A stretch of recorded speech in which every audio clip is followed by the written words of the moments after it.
Be, kunin mo yung charger ko. Be, samsamin mo na yung mga sinampay. Be, bumili kang sibuyas.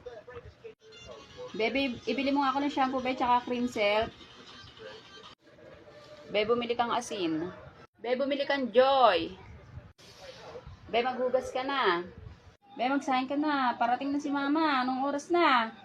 Magagalit na naman yung pag dumating na walang kanin dyan. Be, maghugas ka na. Be, magsahin ka na. Gabi na. Be, buksan mo nga yung ilaw sa labas. Gabi na pala. Be, buksan mo yung ilaw sa labas. Be, kunin mo nga yung charger ko, be. Be, ilabas mo yung isda sa rep. Piprituhin ko mamaya. Be, maghugas ka na. Be, bumili kang kamatis. Be, bumili kang mantika. Be, kunin mo nga yung charger ko, be.